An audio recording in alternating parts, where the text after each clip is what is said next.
यानी आपका कहना है कि ये योगी की भी गारंटी है उत्तर प्रदेश में कि उत्तर प्रदेश में पिछली बार से बेहतर प्रदर्शन आप करेंगे? हाँ, पिछली बार से बेहतर प्रदर्शन होगा और बेहतर प्रदर्शन उस तर्ज पर होगा।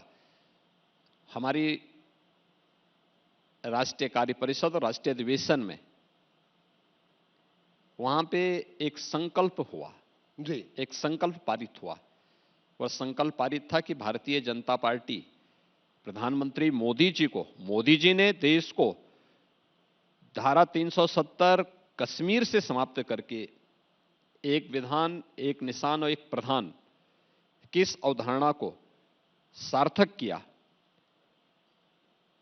अब मोदी जी को कृतज्ञता के लिए देश की जनता भारतीय जनता पार्टी को आशीर्वाद दे कि वह 370 सीटें भारतीय जनता पार्टी की ओर से और एनडीए सहयोगी दलों के साथ मिलकर के 400 पार के लक्ष्य को प्राप्त करने की दिशा में हम आगे बढ़ेंगे। और उत्तर प्रदेश देश की सबसे बड़ी आबादी का राज्य है, 80 लोकसभा सीट यूपी के अंदर है, तो यूपी अपनी भूमिका इसी रूप में प्रदर्शित करेगा। जी, तो आप कह रहे हैं बेहतर प्रदर्शन होगा। योगी जी, एक और बात, मैं आपकी सरकार के कार्यकाल की बात करें, क्योंकि एक तरह से लोकसभा चुनाव है, लोग वो भी देखेंगे कि आपकी सरकार ने, आपका दूसरा टर्म है, कैसे काम किया। अर्थव्यवस्था की आपने बात की, आपका जब पहला टर्म था तब भी आपने कहा था अर्थव्यवस्था पर, आपने कहा कि प्रदेश की अर्थव्यवस्था पर काम करने की जरूरत है। तो आपको लग रहा है कि जो लक्ष्य तय किया था उस लक्ष्य को हासिल कर लिया गया है? देखिए, आज 23 मार्च है, कल मेरी सरकार के 7 वर्ष के कार्यकाल पूरे होंगे जी,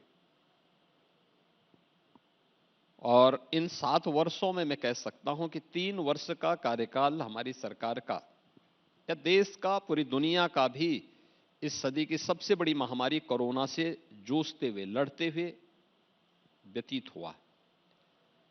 और देश के अंदर करिश्माई नेतृत्व मोदी जी का है कि उन्होंने विपरीत परिस्थितियों में भी भारत की अर्थव्यवस्था को मजबूत बनाया और आज दुनिया के अंदर सबसे तेज उभरती हुई अर्थव्यवस्था के रूप में भारत की अर्थव्यवस्था है। स्वाभाविक रूप से इसका खामियाजा उस कालखंड में उत्तर प्रदेश को भी भुगतना पड़ा था। उस सब के बावजूद अगर इन 7 वर्षों के कार्यकाल में देखेंगे तो हमें एक्चुअल में सही तरीके से कार्य करने की नियत से अगर आप देखेंगे तो हमें 4 वर्ष ही जनता जनार्दन की सेवा करने का अवसर प्राप्त हुआ, अपनी योजनाओं को प्रभावी रूप से जमीनी धरातल पर उतारने का अवसर मिला। 3 वर्ष तो कोरोना जैसी महामारी से जूझने और प्रदेश की जनता को बचाने में हमारे व्यतीत हुए। खैर, वो जनता जनार्दन की सेवा का एक अवसर था, एक चुनौती थी, तो उस चुनौती में अपने आप को साबित करने का भी एक अवसर था। उस सब के बावजूद हमने उत्तर प्रदेश की प्रति व्यक्ति आय को दोगुना करने में, उत्तर प्रदेश की जीडीपी को दोगुने से अधिक करने में सफलता प्राप्त की है। ये जो सफलता है, ये उत्तर प्रदेश के अंदर जो प्रधानमंत्री मोदी जी ने $1 ट्रिलियन की इकोनॉमी बनाने के लक्ष्य के साथ एक चुनौती हमें दी थी।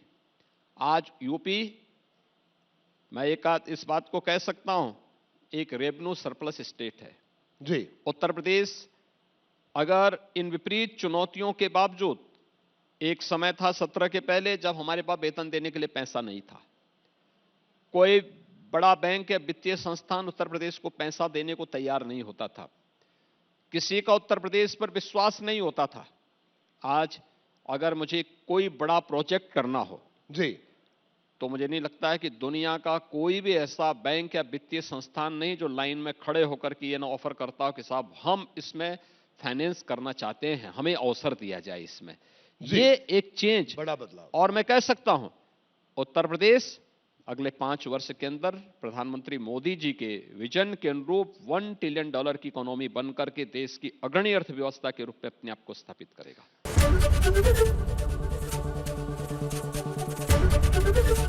एबीपी गंगा, खबर आपकी, जुबान आपकी।